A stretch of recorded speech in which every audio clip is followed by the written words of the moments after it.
And something I want to point out, something that the Elexity EMS does do to balance these two things, unlike a lot of energy management systems where you essentially actually block out a certain amount of the battery for like backup, you just assume that, 50% of the battery is backup and everything else is economic.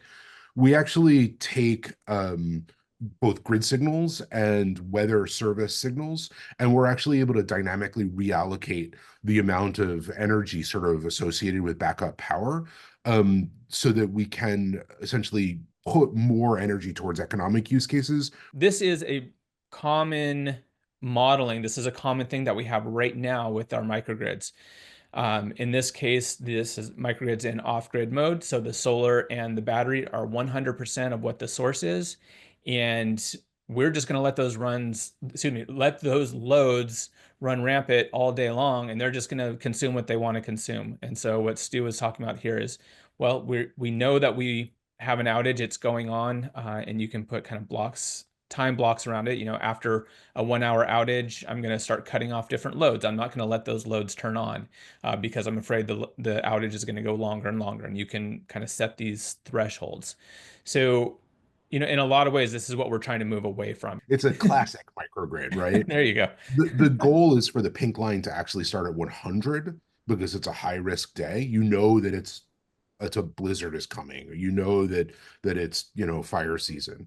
And then the other goal is that when you suddenly hit that outage moment, hey, we're just going to turn the HVAC wider. Like we're going to make the comfort range wider for you automatically. Oh, we've gone on for another, we're down to 80%. Great. We're going to reduce the number of rooms or spaces that we're going to cool it all because we don't care about the hallways or we don't care about the large spaces anymore. We're going to shut EV chargers down or derate EV chargers to try and get you back to when the solar comes back in and you can charge again, or to try and get you to when the power gets turned back on.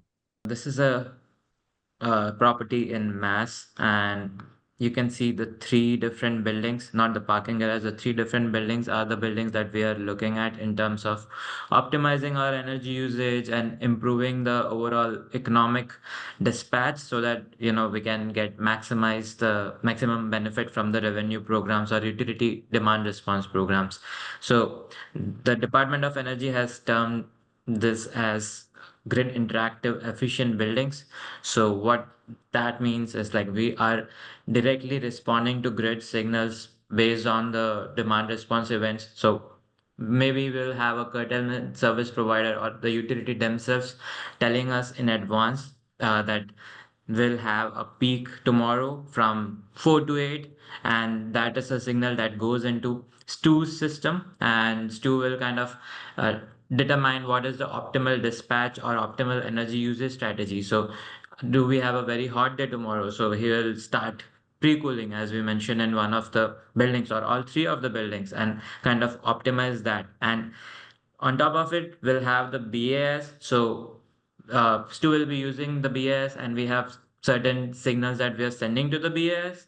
One of them being the power limit. So chiller is definitely one of the biggest power utilization in our buildings. And these being very old buildings, the chillers are very old as well, like 25 years old. So by optimizing them, we'll be saving a lot of money there. I really do think that you need to bring a pretty whole building view to the problem.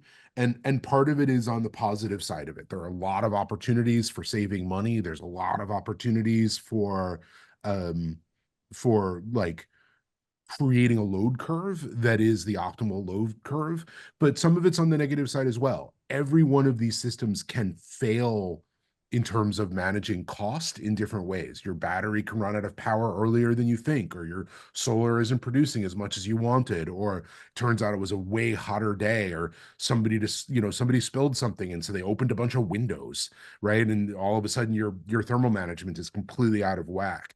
Being the likelihood of all of these systems kind of going south in one way or another, they're all doing it at once, is really, really unlikely. And so the more systems that you can add to that kind of management profile, the more you can backstop them with each other. Solar is underproducing. Well, I've got 4 other knobs that I can turn. It's a hotter day than they expected, or windows were left open, or somebody plugged in a space heater happened once. Great, I've got other knobs that I can turn rather than having a black hole that I'm just pouring energy into. I can do other smart stuff to sort of offset that. Unusual day for EV charging, awesome. I've got a battery to kind of back that up.